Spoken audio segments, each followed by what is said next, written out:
Olá, é um prazer estar aqui com vocês ao vivo pelo projeto Trilhas da Saúde neste canal do YouTube do Grupo Mulheres do Brasil. Eu sou Ana Alckmin, mediadora dessa roda de conversa e vou fazer a minha autodescrição. Sou uma mulher branca de cabelos longos grisalhos e tenho olhos azuis. Hoje estou usando uma blusa lilás, com uma pashmina lilás e um pingente também com uma pedrinha de ametista. Atrás de mim tem um fundo de tela preta com as logos coloridas do Grupo Mulheres do Brasil e do projeto Trilhas da Saúde. O projeto Trilhas da Saúde tem como objetivo ajudar você a trilhar pelos caminhos que levem à reflexão e à prática regular do autocuidado, através de informação de qualidade e conteúdos de educação em saúde, que são disponibilizados aqui no canal do Grupo Mulheres do Brasil, na playlist Trilhas da Saúde. Para as voluntárias do Grupo Mulheres do Brasil, oferecemos mais conteúdos relacionados à saúde integral dentro do Workplace, na Biblioteca de Conhecimento.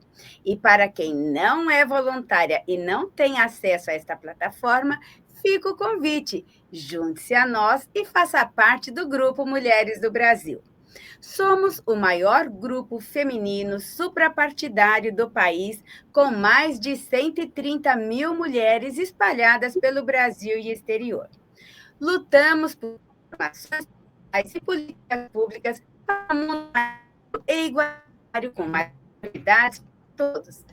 Fazemos isso através do protagonismo feminino. Somos um grupo político, sim, mas nosso partido é o Brasil. Quer saber mais e apoiar nossas ações? Acesse o site www.grupomulheresdobrasil.org.br. Sua equipe vai deixar no chat o endereço para você.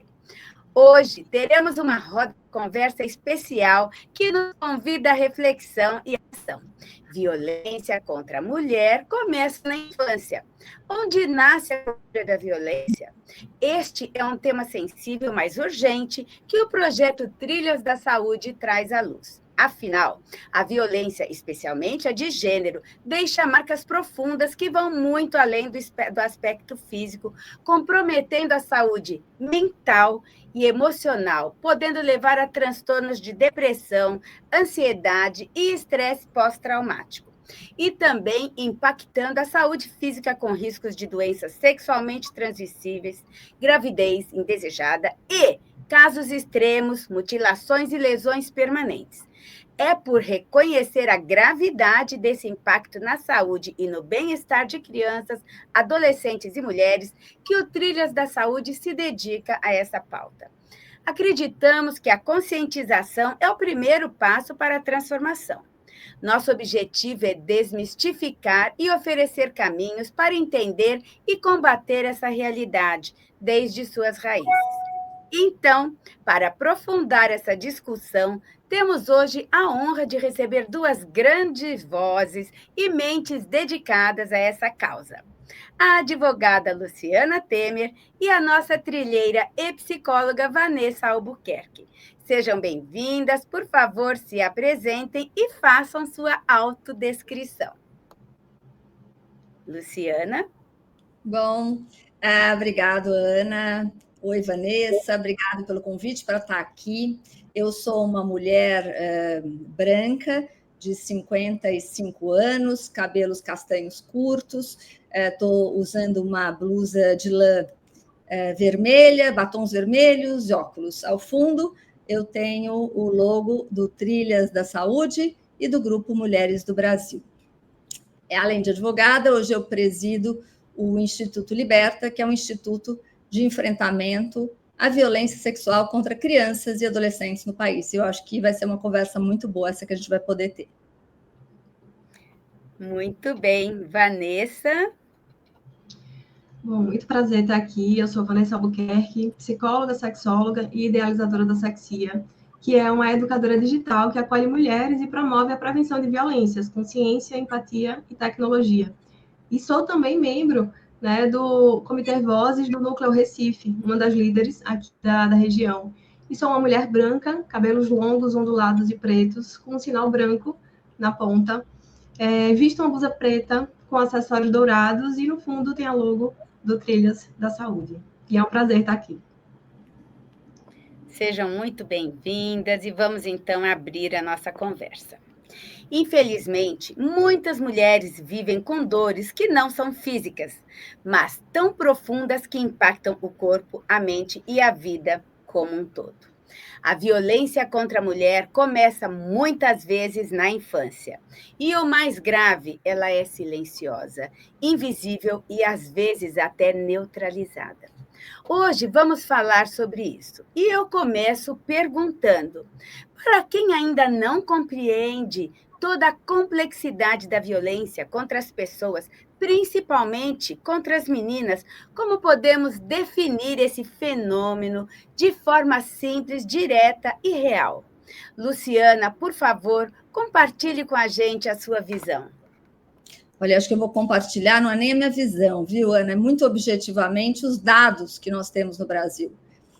Você sabe que hoje, quando se fala em violência sexual, imediatamente a gente pensa em mulheres, né?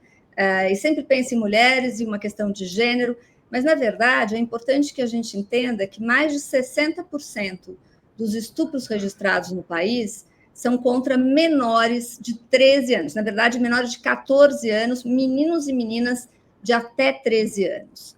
Então, veja bem, quem é estuprado no país é criança e adolescente, porque se eu puxar essa régua dos 13 até os 17 anos, eu vou ter 75% de todos os estupros registrados no país. Então, acho que a gente começa essa conversa com um dado muito objetivo, né?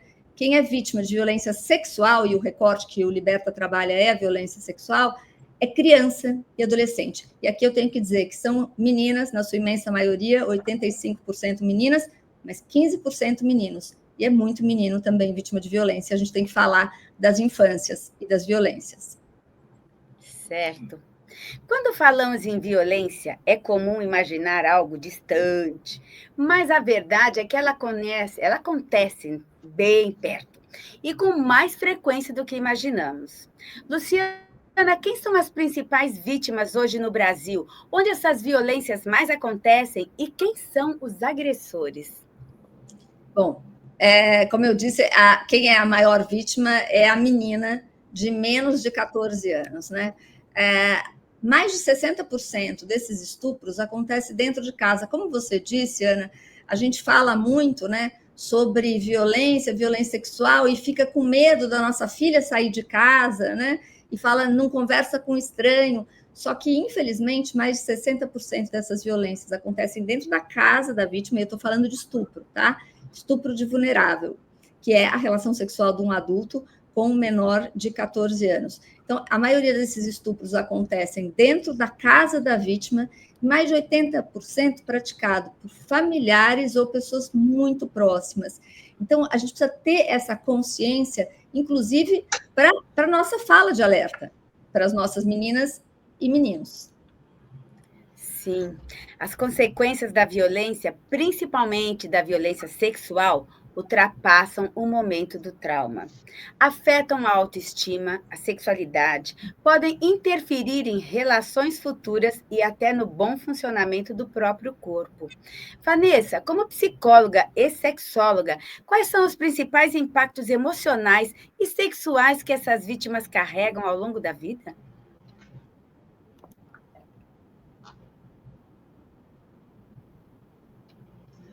Pois é, isso é um desafio na clínica, até pela dificuldade de conseguir conversar sobre isso no consultório, né? De uma forma, em um ambiente seguro, num lugar acolhedor, mas é difícil falar sobre isso, né? E a gente consegue perceber que ficam, de fato, marcas muito profundas pela dificuldade até de expressar não só o que aconteceu, mas o que se sente sobre isso, né? Então, evitar contatos é uma coisa que fica muito marcado. Não só evitar contatos com outros homens ou com pessoas, mas muitas mulheres também acabam tentando se esconder, né? Se esconder de mulheres, homens, família, de pessoas que podem causar algum prejuízo, por exemplo, né? Então, isso é uma marca que existe, né? Não só como a mulher, mas essa dificuldade mesmo, né, de lidar com o mundo que agrediu em algum momento. Evitar e prevenir a violência é um dever coletivo, mas muitas vezes nos sentimos sem ferramentas ou sem saber por onde começar. Então eu pergunto para vocês: quais são atitudes práticas que famílias, educadores e a sociedade podem adotar para proteger nossas vítimas da violência? Inclusive, eu te pergunto, Luciana, o que vem a ser em si um estupro? Um colocar a mão, um abraçar de um jeito mais malicioso? Você consegue contextualizar isso para a gente? Claro, Ana, eu acho que é super importante, primeiro, a gente definir do que a gente está falando quando a gente está falando de estupro. Até para poder responder como é que a gente previne, né? Veja só, muitas pessoas, quando a gente fala de estupro, pensam em penetração, né? Por que as pessoas pensam num sexo com penetração? Pensam nisso porque até 2009, o nosso Código Penal, que estabelecia o crime de estupro, estabelecia que era estupro só aquilo que tinha penetração. Com a reforma do Código Penal, essa mudança trouxe uma outra ideia de estupro, que não é obrigatoriamente com penetração, mas é qualquer ato sexual. Passar a mão, por exemplo, nos seios, ou mesmo forçadamente um beijo numa mulher, pode ser considerado estupro. Mas vamos falar de crianças, vamos falar de meninas, que eu acho que é o nosso foco aqui.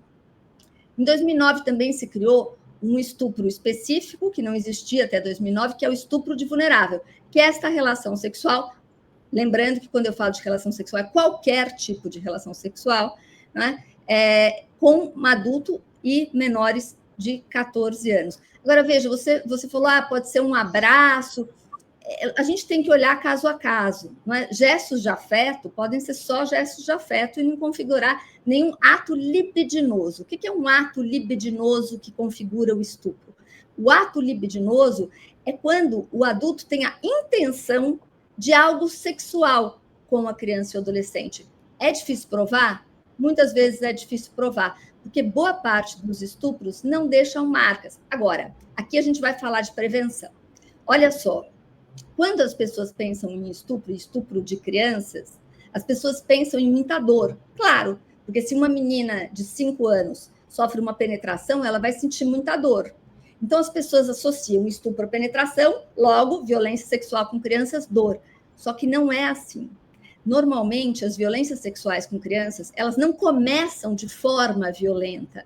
Elas começam de forma sedutora. Espera aí, Luciana, do que você está falando? Vou explicar para você. Eu estou falando que as crianças normalmente conhecem os seus abusadores. Lembra que eu falei que são pessoas muito próximas, a maioria familiares, e acontece dentro de casa, que é um lugar que ela se sente segura? Então, a criança está num lugar onde ela se sente segura, com uma pessoa que deveria transmitir segurança para ela, em quem ela confia, e essa pessoa propõe brincadeiras para ela. Não é? Que na cabeça de uma criança que não sabe que aquilo não é uma brincadeira, mas aquilo é algo sexual, ela aceita como algo que é uma brincadeira. E normalmente isso é vendido assim, como uma brincadeira, um segredo, não é? É dado em troca de algo. Eu vou deixar você jogar o PlayStation se você brincar disso comigo. Enfim, é sempre colocado, na maioria das vezes, desta maneira. Por isso, quando a gente fala de prevenção, Ana, a gente tem que falar sobre conversar com crianças sobre sentimentos, sobre percepção de corpo, sobre desconforto, sobre o que pode e o que não pode. Porque se a criança não está fortalecida com educação, ela pode, sim, entrar numa conversa dessas e achar que não é nada demais. Sim. É curioso você abordar esse tema, porque eu sou voluntária de uma ONG, onde eu trabalho com crianças. E há 15 dias atrás, nós abordamos justamente isso, o que é e o que não é permitido. Então, nós fizemos uma bonequinha de papel e demos ali os lápis de cor para a criança ir pintando com as cores vermelho, verde e amarelo. O que pode tocar no corpinho da criança e o que não pode tocar no corpinho da criança. Então, onde é um verde, onde é um vermelho, onde é o amarelo. E aí a gente consegue dar uma noção para a criança do que ela pode permitir ou não. Eu acho isso uma iniciativa bem bacana para a gente começar a soltar mais isso para os educadores, inclusive. E aí a proteção se inicia através da educação. Vocês concordam? E Claro. aí eu penso assim, né? Muitas vítimas não falam. E, quando falam, não são ouvidas. A escuta qualificada pode salvar uma vida. Como podemos fortalecer as redes de acolhimento e denúncia? E como garantir que essas vítimas encontrem apoio e proteção reais? Porque, inclusive, nós até comentamos com as crianças: olha, se você não conseguir conversar com a mamãe, com o papai, com a professora, vocês sintam a vontade para conversarem aqui com a tia Ana, com a tia Elane, porque ali é um espaço que elas se sentem seguras. Então, isso eu acho muito importante a gente dar essa instrução. Luciana, o que você acha dessa minha fala? Eu acho perfeita essa sua fala, Ana, e acho aqui que eu até vou fazer um convite para quem está nos assistindo. Você sabe que eu acho que a primeira coisa é educar os adultos, né? Assim, a gente fala de educação de criança, mas os adultos precisam ser educados, porque os adultos têm estereótipos sobre violência sexual que não são verdadeiros, tipo essa, né, que é algo doloroso, que é algo que a criança vai sempre sofrer e sair correndo.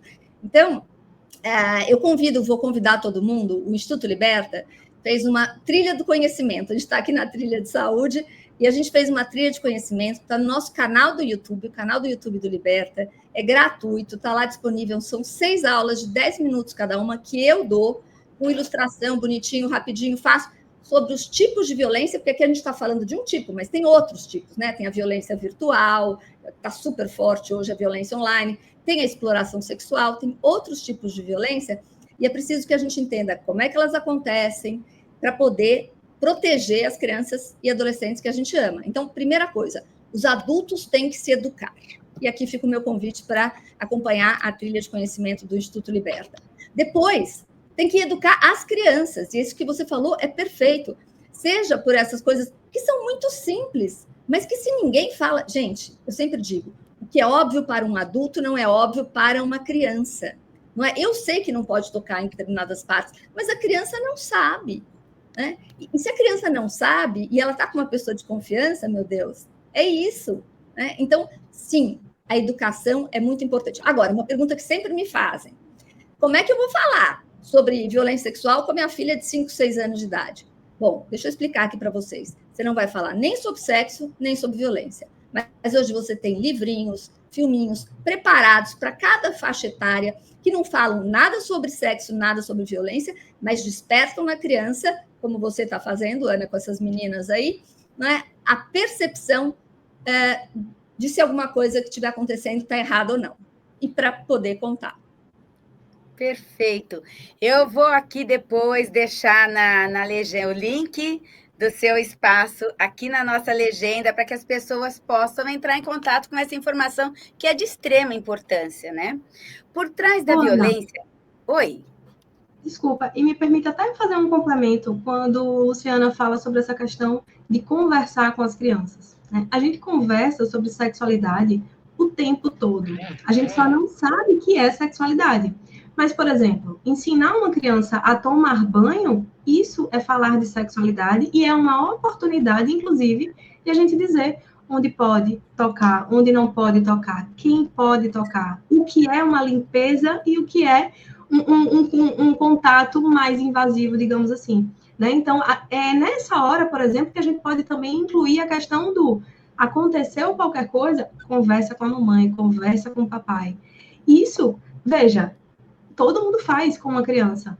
Né? O banho, o cuidado, né? O autocuidado. Então, aí sim é onde entra essa questão da educação. A educação sexual para a prevenção de violências. Né? E educar não é incentivar que a criança faça sexo. É que a criança ela tenha o cuidado com o próprio corpinho e que ela possa, aí sim, prevenir as violências que possam vir a acontecer.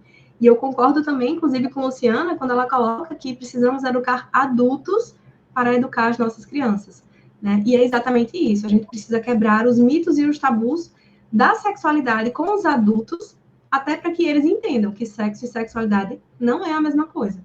Né? Então, aqui é, sim, um espaço de educação, inclusive. Né? Estamos educando não só educadores, mas mulheres, mães, né? Pessoas que buscam esse conhecimento e essa informação não só para acolher quem foi violentada, mas acolher também e prevenir que novas violências aconteçam. Obrigada. Perfeitas. Olha, Ana, fala. Uma bola com a Vanessa. Fala agora, por trás da violência existe uma cultura que a sustenta. Uma cultura silenciosa, ela traz culpa, ela perpetua comportamentos abusivos. Como podemos juntas transformar esse cenário? Como educar para o respeito, para o cuidado e para a liberdade? E qual é a perspectiva da psicologia na educação, Vanessa? Pode abrir essa porta agora para a gente? Sim. Exatamente através do diálogo, exatamente através da conversa, exatamente nesses momentos em casa. Porque temos a tendência, né, os adultos têm a tendência de deixar que a escola resolva tudo. Mas a gente precisa lembrar que nós somos os educadores dessas crianças. Né? Não é só a escola, na verdade, nem é a escola que deveria ter essa responsabilidade de resolver todos os problemas. Isso é em casa, né? Isso é algo, inclusive, doméstico, faz parte da educação, né? E faz parte, inclusive, é algo que eu bato muito na tecla, respeito, consentimento e limite. É uma tríade importantíssima, inclusive, né? Quando a gente fala, dentro da psicologia, a importância da saúde mental. Se temos o respeito, consentimento e limite, eu sei que eu preciso respeitar o outro e sei que eu preciso ser respeitado. Se eu entendo qual é o meu limite, eu sei que eu vou respeitar o limite quando o outro me colocar esse limite sobre ele. E o consentimento é eu entender que eu preciso consentir ou não sobre alguma coisa e entender o que é um abuso ou não, uma violência ou não. Né? Então, veja, isso é educação, isso é informação. E trago para vocês, né, como psicóloga, mas com um histórico de uma pessoa que não teve educação em sexualidade e vivi isso na pele. Mas eu consegui ressignificar tudo isso, né? Juntei todas as minhas forças e hoje combato isso, né? É uma causa pessoal de que nós precisamos falar sobre educação em sexualidade em casa, nas escolas também, mas principalmente em casa. Em casa é a porta de entrada para tudo. Então, tudo vem... foi curioso, porque tudo vem na educação dos pais. Que nem agora a gente está lá na campanha, no Grupo Mulheres do Brasil contra o HPV. Quem a gente tem que conscientizar? São os pais, não são as crianças. As crianças mais velhos, um pouquinho os adolescentes, eles já até têm uma percepção do que é bom, do que não é. E nossa, chega a ser até bizarro, porque tem adolescente que até quer tomar a vacina, mas que os pais acham que é insano. Para que eu vou dar a vacina nos meus filhos? Eu vou estar incentivando para que eles comecem a manter relações sexuais. Então, é o que eu falo, a educação começa com os adultos, para que cheguem uma orientação com qualidade para essas crianças. É muito mais extenso do que a gente imagina. Aí eu pergunto para você, Vanessa, como perceber os sinais de que algo não vai bem com as crianças? Qual a opinião sobre esse tema tão delicado? E como é que o projeto Sexia contribui para a construção de uma sexualidade saudável e protegida desde cedo?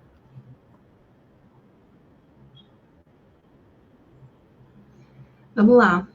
Uma criança que ela tem um determinado comportamento e ela muda de forma abrupta, isso é um sinal. A gente precisa olhar para isso com atenção. Uma criança que voltou ou começou a fazer xixi na cama também é uma forma de sinal, né? Acaba sendo algumas atitudes, algumas ações, até inconscientes, vejam, de que algo não está normal, algo está fora do lugar. E os pais precisam estar atentos a isso, porque isso está acontecendo em sua maioria dentro de casa. Né? Eu vou até pegar um gancho quando Luciana compartilhou que esses casos acontecem em sua maioria dentro dos lares, né? E isso é muito real, não só por pais, irmãos, tios, profissionais que trabalham dentro deste ambiente, né? Dentro desse lar. E a gente precisa olhar para isso com atenção e urgência. E a Sexy, ela veio exatamente para isso. Ela veio para educar adultos para a prevenção de violências, não só a violência do adulto, mas em prol das crianças e dos adolescentes também. Porque essa nossa geração, ela está aberta a aprender, ela está aberta a entender um pouco mais e a falar sobre isso, apesar dos tabus que ainda são grandes, mas estamos buscando mais educação e mais informação. E a Sexy, ela veio exatamente para isso. Ela é uma educadora digital que conversa com mulheres através do WhatsApp, de forma acolhedora e segura, justamente um espaço, como eu percebi essa dificuldade no consultório de conversar, apesar de ser um espaço seguro, ainda assim existe a dificuldade de falar sobre isso, é uma dor muito grande, né? E eu falo com propriedade de causa, de que de fato é uma dificuldade em falar sobre aquilo que nos marcou. E a Sexia, ela traz acolhimento, ela traz ciência e ela traz esse movimento de quebrar o silêncio em prol de uma sociedade melhor. Então, se eu passei por algo, eu posso me cuidar para não transferir isso para minha criança, para minha filha, para o meu filho. Eu posso olhar para a minha ferida, eu posso começar a conversar sobre isso justamente para prevenir. Por isso que eu sempre trago muito como a minha causa pessoal, porque é exatamente isso. E eu não culpo, não julgo, não aponto os adultos, né, que cuidaram de mim, porque eles também não sabiam. Então, a partir do momento que eu entendo e que eu sei, aí sim, eu preciso fazer algo com isso. Então, é algo que é velado. É como se as pessoas entendessem que a violência ela acontece, mas eu não quero falar sobre isso. Eu sei que eu preciso conversar com meu filho e com minha filha, não, mas a escola vai fazer isso. Não. A gente precisa desmistificar a ideia de que sexualidade é sexo. Quando eu digo que eu sou sexóloga, as pessoas acham que eu vou ensinar alguém o que fazer em cima de uma cama. Eu sempre brinco, dizendo que não só. Posso conversar sobre isso, sim. Posso dar essa orientação também. Mas não é isso. Como sexóloga, não estou aqui apenas para isso. Pelo contrário, o meu trabalho ele é muito maior. Por isso que a Sexia, ela foi criada para educar. Perfeito, perfeito. Que trabalho mais lindo. Eu conheço um caso de uma criança que era molestada por um tio dentro de casa e que a mãe não percebeu porque achava que era uma forma de carinho. E só que essa criança tinha medo de trazer para a mãe. É bem curioso porque você, por mais abertura que você tenha, por mais uma cabeça aberta que você tenha, a criança às vezes não se sente à vontade para chegar e falar, porque ela pode ter vergonha. E aí ela acaba comentando com uma outra pessoa de fora, que não seja ali da família, e aí pode acabar tendo informações distorcidas por falta de orientação. Então, é preciso falar da dor, mas também a gente tem que apresentar soluções. Luciana, por favor, compartilha conosco sua visão e nos conte também sobre o trabalho do Instituto Liberta. Muito bom. Vamos lá. Eu acho que o que a Vanessa falou é muito importante, né? Assim, essa coisa do não culpar os adultos, porque, na verdade, os adultos eles não foram ensinados também a tratar dessas violências, e nós, adultos, temos obrigação de entender sobre elas para romper os ciclos, porque os ciclos de violência normalmente são geracionais, né? Queria só dizer da importância de falar, de quebrar o silêncio. Acho que a Vanessa falou sobre isso também, Ana. E em 2022, o Liberta fez uma campanha que era o Agora Você Sabe. O Agora Você Sabe convidou pessoas adultas, maiores de 18 anos, a se tivessem se reconhecido, né, vítimas de alguma violência sexual, e a gente explicava o que é violência sexual pelo Código Penal, que não é só o estupro, são vários tipos de violência. A pessoa gravava um vídeo dizendo violência sexual infantil é uma realidade, eu fui vítima e agora você sabe, e a gente saiu com uma passeata virtual, com todas as pessoas falando ao mesmo tempo. Foi um processo muito bonito, e que, na verdade, era um grande convite de quebra de silêncio. Porque vocês sabem, a gente fez uma pesquisa nesse mesmo ano, de 2022, com o Instituto Datafolha, que mostrou que 32% da população brasileira sofreu alguma violência sexual antes dos 18 anos. Só que deste universo, ou seja, de cada 10 pessoas, 3 sofreram alguma violência. Só que desse universo, só 11% denunciaram a violência. Quer essa violência foi denunciada na polícia. Mas o dado que mais me chama a atenção é que só 26% dessas pessoas tiveram coragem na vida de contar para alguém, para um marido, para um irmão, para uma irmã. Esse silêncio sobre essa violência, que é tão gigante, ele justamente é o que também faz com que esta violência se perpetue, continue. E mais do que isso, eu acho que a Vanessa falou de uma coisa importante, que é ressignificar a violência. Porque a violência sexual, ela não define ninguém. É importante que a gente diga isso. Né? As pessoas passam por violências e elas podem ressignificar essa história. E elas não precisam ficar eternamente marcadas pela violência que sofreram. E elas podem se transformar em pessoas muito potentes, como é a Vanessa e como é a Oprah, a apresentadora americana Oprah. Ela sofreu violências seríssimas quando menina, violências sexuais, e hoje ela é uma militante da causa.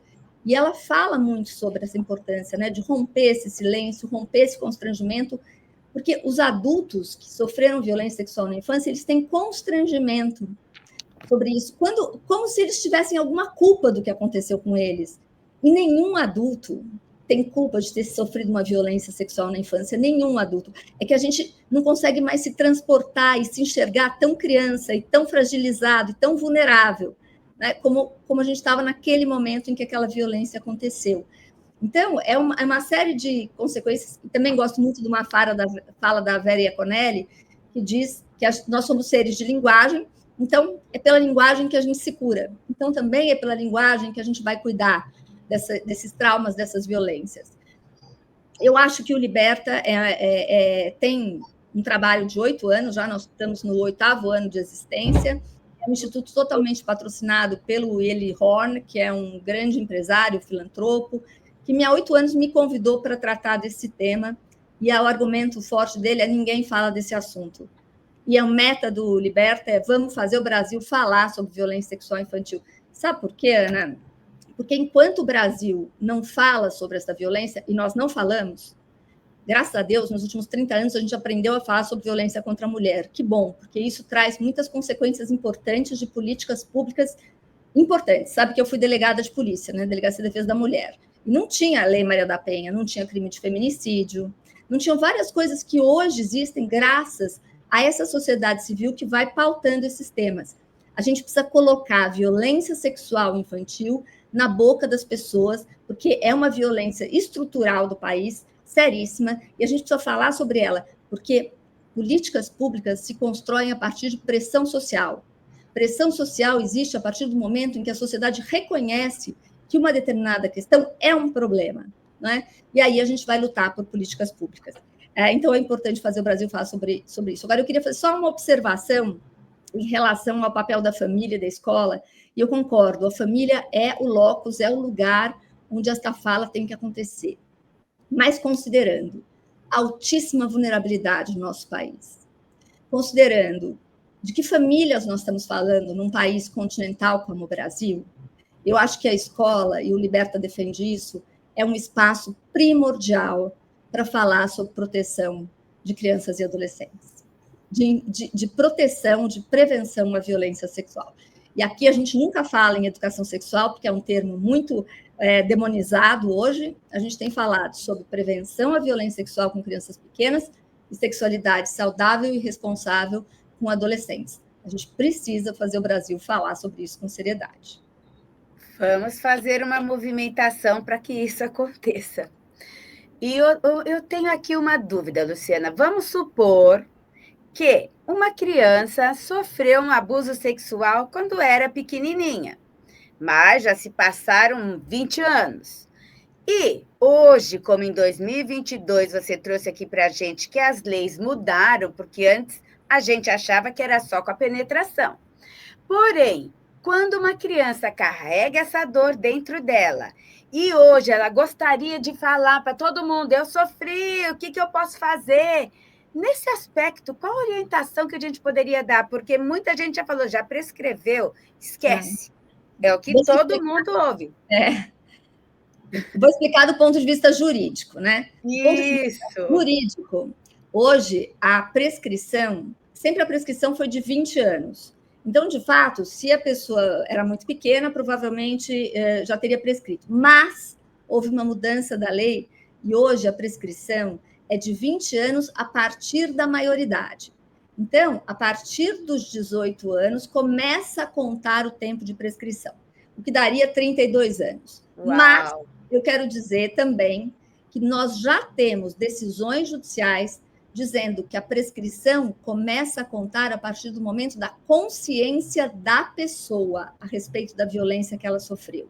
Então, eu posso ter tido uma consciência aos 40 anos de idade.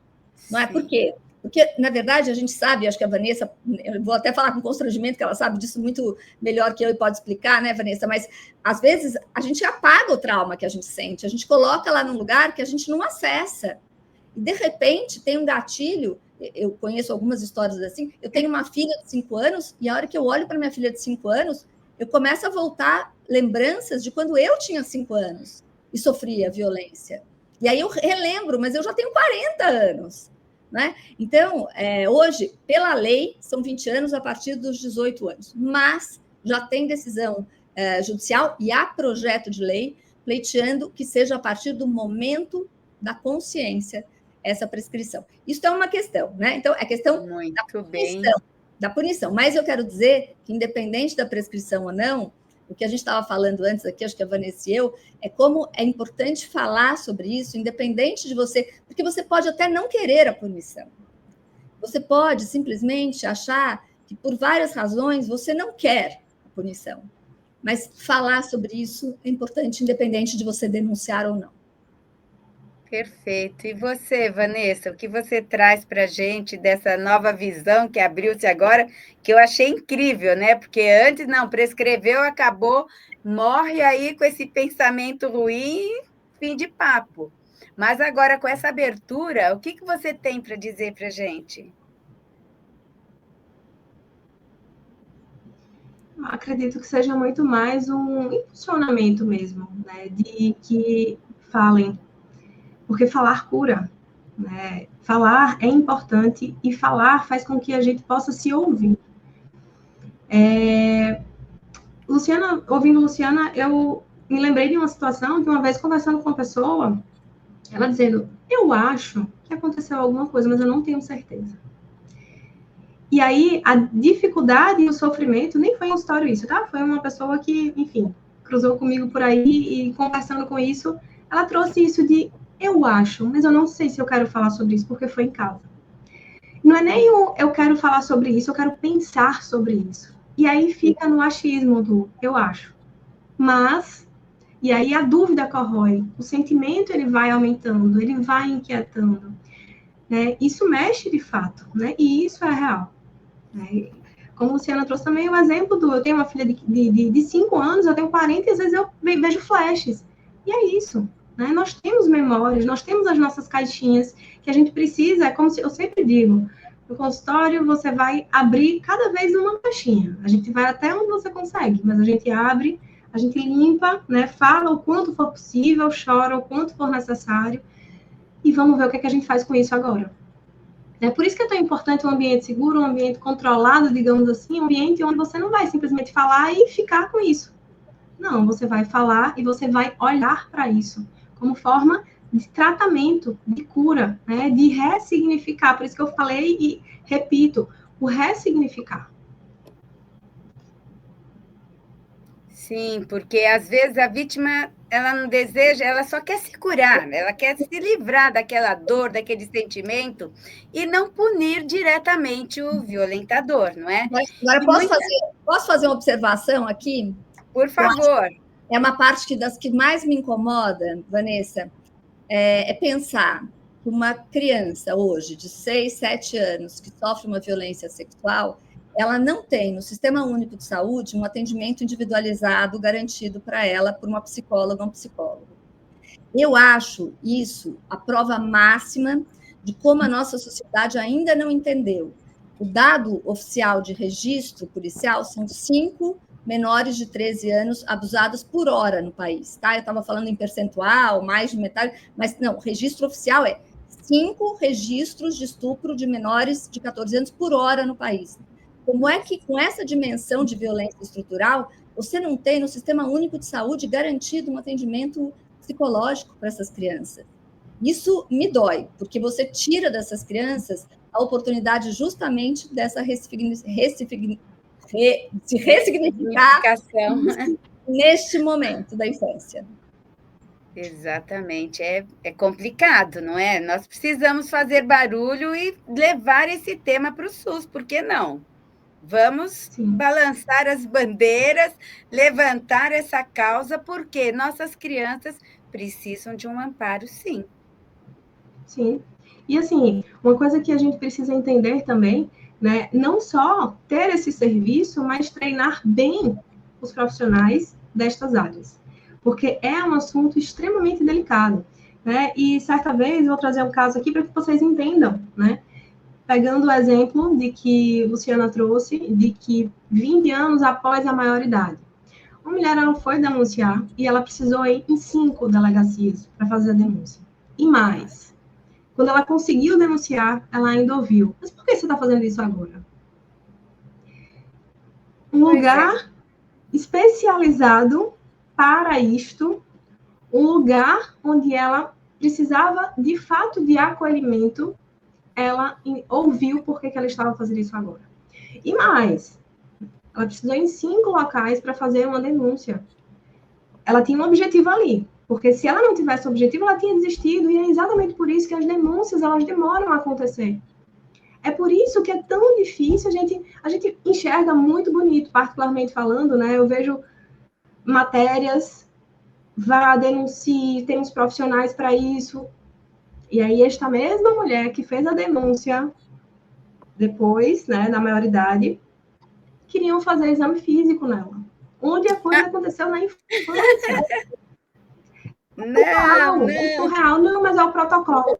É surreal, né? Então, a gente precisa, sim, olhar para isso com atenção, porque estamos falando de saúde mental também, estamos falando não só de punir, mas sim de acolher. E o que é acolhimento? Isso não é acolhimento, né? Desses relatos, não é acolhimento. Né? Então, assim, que a gente possa olhar para isso, que a gente possa, sim, fazer barulho, né? Que a gente possa, sim, se inquietar. Não só porque, aconteceu com fulano ou ciclana, não. Pode acontecer comigo também. Pode acontecer na minha casa também. Né? E não é só porque dói no outro que eu não vou fazer nada. Precisamos fazer. Mas, olha, Vanessa, eu vou pegar o gancho da Vanessa aqui de novo, que eu estou batendo uma bola muito boa aqui com a Vanessa. Mas, olha, ela falou uma coisa que é fundamental, né? Eu falei da dificuldade de não ter psicólogos, e ela falou da importância de formar os psicólogos para atender, formar bem esses profissionais. Mas é isso, o sistema todo de justiça não é preparado para isso. Eu dou aula na PUC há 30 anos. Não se fala de violência sexual infantil nos cursos de direito, onde você vai formar os delegados, as delegadas, juízes, juízas, promotoras, advogados. Não, você não fala sobre esse assunto. Você não fala sobre isso nas faculdades de medicina. Não se fala sobre violência sexual infantil nas faculdades de medicina. Eu tenho uma perita médica que eu adoro, aqui, a Mariana Ferreira, da Polícia de São Paulo, e ela fala que a primeira vez que ela ouviu falar de violência sexual infantil foi quando ela foi atender um caso quando perita criminal, que ela nunca aprendeu isso na faculdade. E, pasmem, o curso de pedagogia não prepara professoras e professores para esta questão, que é o lugar onde mais aparece na escola, né? Onde se identifica. Então, veja, de fato, a sociedade ela ignora uma violência que é estrutural, e a gente precisa botar a boca no trombone. Vamos fazer. Olha, tô ficando aqui mais animada, hein? Eu acho que a gente precisa, inclusive, com relação a eu gostaria que vocês falassem aqui se vocês conhecem ONGs que participam, que têm esses projetos, ou se vocês não têm ainda. A Vanessa queria falar? Vanessa? Na verdade, eu queria trazer justamente um ponto. Oi, vocês estão me ouvindo? Sim, está voltando. Eu queria trazer para vocês um ponto que foi exatamente... O meu mestrado, eu fiz mestrado em educação. Né? Muita gente não faz mestrado em psicologia, faz mestrado em clínica, você é da clínica. Não, vou fazer um mestrado em educação. E o meu projeto de mestrado foi um roteiro visual para o acolhimento de profissionais da saúde para os seus trabalhos. Então, acolher vítimas de violência sexual dentro dos ambientes de saúde, dos ambientes que essas pessoas precisam ser acolhidas. Porque, de fato, tá, dentro da minha pesquisa, conversei com profissionais de várias áreas da saúde. Então, medicina, psicologia, serviço social, odonto, porque sim, a mulher chega com o dente quebrado no dentista. E o que é que ele faz com isso? Então, esse roteiro visual, ele ensina profissionais da área da saúde a acolher essas mulheres, a acolher essas pessoas. Né? E assim, a gente precisa, assim, né, se inquietar e ter espaços que abram para isso. Né? O projeto está aí. O que eu faço com ele agora? Né? Então, a gente precisa, assim, falar sobre isso, ter materiais para isso e educar bem esses educadores, esses profissionais da saúde, essas pessoas que estão diretamente ligadas a essa causa. Perfeito. Ai, por mim eu ficaria aqui até amanhã, Luciana, Vanessa. Nós estamos chegando ao final desta roda de conversa, mas eu gostaria muito de saber o que cada pessoa pode fazer a partir de onde está para romper os ciclos de silêncio e de violência. Luciana, você quer abrir? Posso abrir. Primeiro, eu queria agradecer, já que a gente está encerrando esse espaço aqui do Grupo Mulheres do Brasil e Trilhas de Saúde, para falar desse tema que é tão importante, né? E tão invisível, ainda tão invisível. Eu acho que muito se falou aqui sobre educação de adultos. E o convite que o Liberta faz para você, que eu, Luciana, faço para você, começa a entender deste assunto e falar sobre isso. Né? Porque a gente fala sobre muitas questões, a gente fala sobre violência contra a mulher, a gente fala sobre a questão de política de drogas, a gente fala sobre descriminalização ou não de aborto, a gente trata de muitas questões difíceis. Por que a gente não trata desta, que é uma violência tão presente entre nós? Porque é um tabu. E porque nós não estamos acostumados a falar sobre isso. Então, a primeira coisa para a gente avançar no enfrentamento desse tema é vamos fazer a sociedade falar, e não falar só da maneira que se fala hoje, que é quando você fala de violência sexual infantil, só se fala em aumento de pena perpétua, castração química, isso tudo, gente, desculpa. Essa dimensão do que acontece é menor. O que a gente quer mesmo é que esse crime não aconteça. Punir quem praticou é super importante, estamos de acordo com isso. Mas o que adianta se só 10% dos casos são denunciados? Se 26% das pessoas que sofreram violência falam sobre ela, a gente tem que falar sobre educação, sobre transformação. De novo, vou convidar vocês a entrarem no canal no YouTube, no canal do Liberta, Trilhas do Conhecimento, conversa, são 6 aulas, 60 minutinhos, em 1 hora, vocês passaram por todas as violências, comigo explicando cada uma delas para vocês e o que você pode fazer. Tá bom? Esse é o meu ponto. Incrível. Você sabe que no Grupo Mulheres do Brasil nós temos o violentômetro, que aí começa ali, pequenininho. Você acha que fazer assim na cabeça? Não, é só um carinho. Fazer assim... Não é isso. O violentômetro, ele explica ali para você começar a olhar com outros olhos qualquer movimentação que seja feita com você. Eu acho isso incrível. Depois eu vou até mandar para vocês conhecerem um pouquinho. E eu queria que a Vanessa agora discorresse um pouco para a gente continuar aqui. Ai, que pena que está acabando, eu estou amando. E eu concordo com as falas de Luciana. Eu acho que cada um onde está pode fazer algo diferente por si. Né? Eu acredito que a gente não precisa simplesmente pegar o problema e carregar ele como se ele fosse eterno. Né? Ele sim vai ficar uma cicatriz, né? Faz parte da vida, faz parte da história, mas a gente precisa começar a falar. Então, é aí onde eu incentivo as pessoas para que elas falem, né? Eu incentivo as mulheres para que elas falem. Eu incentivo para que quebrem esse silêncio, porque é a partir do silêncio que vem a cura. Então, que a gente possa, assim, pegar essa dor e cuidar dessa dor. Imagine uma ferida. Se eu tenho uma ferida aberta no braço e ela está sangrando, eu não vou deixar ela de qualquer jeito. Eu vou limpar, eu vou colocar medicação, eu vou fazer curativo se for necessário, né? E eu vou estar atenta a ela. E a gente precisa fazer isso com as nossas feridas emocionais também. A gente precisa olhar para elas com atenção, olhar para elas e receber o acolhimento. Então, que isso seja um impulsionamento para que pessoas olhem para suas histórias, que elas possam buscar forças, né? E fazer por si a única coisa, né, que só elas podem fazer. Por mais que a família queira incentivar, por mais que, enfim, a pessoa com que elas conversaram queiram agir, não adianta se ela não quiser. Então, precisa existir primeiro o querer para que as coisas aconteçam, né? Então, sim, falar é libertador, falar é necessário, falar é extremamente importante para que a gente possa ter uma vida e uma saúde mental. Então, que isso seja uma reflexão para a gente, né, a partir de agora. O que passou, passou. O que eu deixei de fazer não importa mais. Mas agora que eu sei, agora que eu assisti essa live maravilhosa, com informação, com impulsionamento, o que eu faço com isso?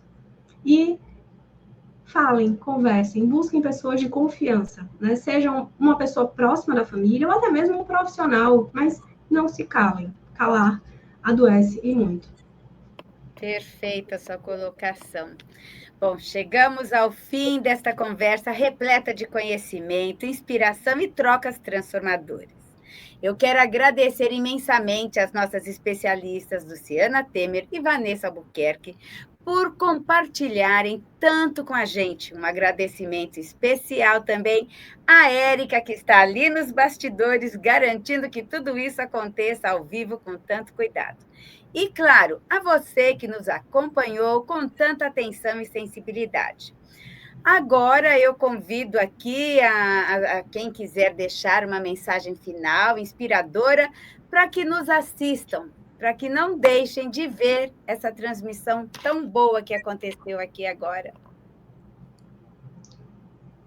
Pode falar, Vanessa, deve estar com o horário apertado. Doutora Luciana, essas agendas cheias, eu sou muito grata a vocês pelo tempo que vocês deixaram aqui com a gente. Eu é que sou grata, eu tenho certeza que essa live vai ser assistida por muitas pessoas, né? E todo mundo importa, e é muito importante que cada uma que assista essa live leve essas mensagens, porque a gente está falando de um assunto ainda muito invisível. Eu ia fazer um último apelo aqui.